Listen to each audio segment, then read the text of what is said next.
Well, good morning, everyone, and welcome to the Burrows Consulting FQHC Look-Alike Application Guidance webinar. This past year, Burrows Consulting has supported the growth of 28 established Look-Alike clients across over 200 service delivery sites, and we are excited to share some insight on the upcoming changes to the initial designation application process in 2025. So let's turn it over to Elizabeth Burrows, who is the powerhouse behind Burrows Consulting, and we'll let her share a few insights on recent changes to the FQHC Look-Alike application.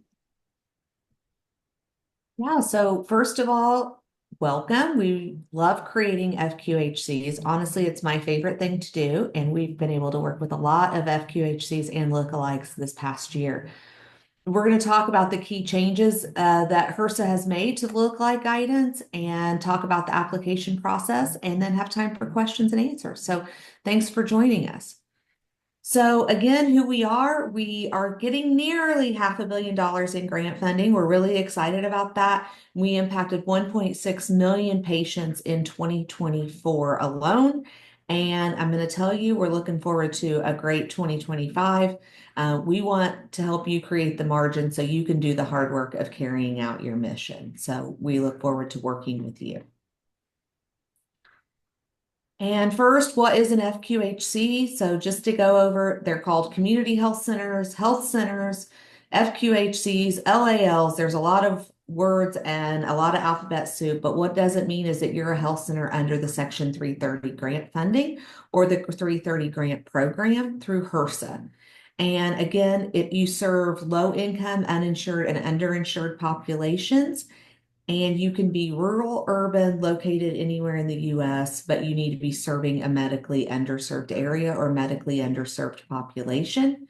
And why do you want to be an FQHC? More money from Medicaid and Medicare, access to the 340B drug program, operational independence, and working your way to full FQHC status, which opens up other grant opportunities. And these can have an amazing impact on your community. In my town of 1,000 people, they went from having one nurse practitioner to having multiple NPs, physicians, behavioral health services, a part-time dentist, a psychiatric mental health nurse practitioner, other services, and even having services at my kids' school. So I definitely know the impact that you can have on your community. So who can apply for it? There's about 4 different entities that can apply for FQHC lookalike status, and 90% of those fall into one category. The biggest category of that is private nonprofit organization. So your typical 501c3 under the IRS tax code. And then that's where 90% of you fall. And then the other 10% are public entities, tribal organizations, and community-based organizations. So again, and those community-based organizations sometimes are nonprofits. It just depends. So it can be county health departments, state government, public universities, and then of course, nonprofits and community-based organizations. Your successful application has these components: your project narrative.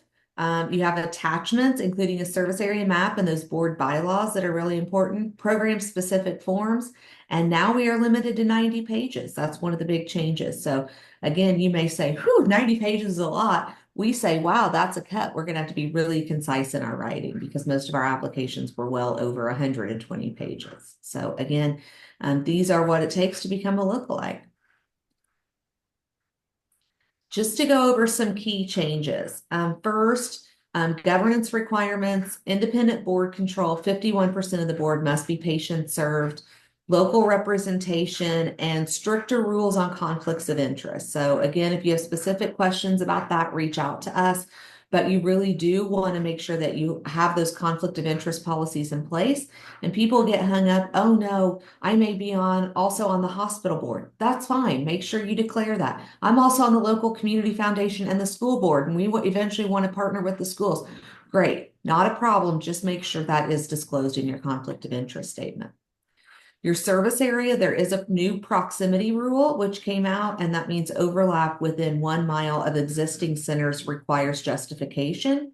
And that's not just of the main site, but any service delivery site. So you may have a health center that's based 3 hours away, but there is a service delivery site at a local school or at a local mobile clinic service area there, and you have that, you do have to write a justification for that.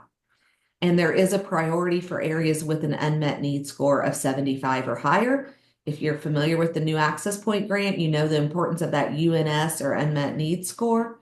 So again, just pay attention to that. It doesn't mean that you won't get approved. It just means they're prioritizing those with a higher unmet need score. You also want to have community engagement and document local outreach and local involvement. And again, the 90-page limit, trying to get you less reporting. We'll go to some more changes. It is simplification for new applicants, which means there is a reduced project narrative. There's a big focus on collaboration, and this is across HRSA and all government organizations right now. I'm seeing that in 2024, it happened even more, and definitely any 2025 announcements have been, you need strong letters of support and partnership required. So again, spend your time going out and building those partnerships, going to your local organizations, making friends with even people that you wouldn't think would be your partners, your chambers of commerce, your economic development organizations. They don't have to always be in healthcare. And again, you focus on that, and you can always let people like us focus on the other detailed parts of the application. There is a compliance timeline, which is supposed to be faster review. We'll see how that goes. Reduced grace periods, and there is a transition period for existing lookalikes to align with the new rules. And again, higher unmet need scores areas receive priority. So again, you might want to run that through the HRSA unmet need score tool to see how your area does shape up. Again, the application process, make sure you're registered at sam.gov and get it. You have your UEI, unique entity identifier, and you're registered with HRSA EHB. You do have to submit a detailed application within 90 days of opening that application. So we advise you wait to open the application until you're very, very close to being done. And then you have an operational site visit, again, required before designation. Those had been virtual for a while. They are, to the best of my knowledge, going all back to in-person operational site visits with a 2.5-day site visit. You will know that well in advance. So that's new for rural health clinics. They don't just show up at your door. You actually have those scheduled. You'll have 3 sets of dates to choose from, and you pick the date that best meets your needs. Also, it will be expected that during that OSV, they're meeting with your board of directors. So make sure your board is ready for that. Again, important considerations. Is there service area overlap? Am I next to an existing health center? Now, I don't want you to say, oh, I've got to be a mile away. No, I have gotten health centers approved across the street from each other, diagonal from each other, and things like that. But again, it does simplify it if you are over a mile from other health centers. Make sure you have that community engagement and focus on the local community.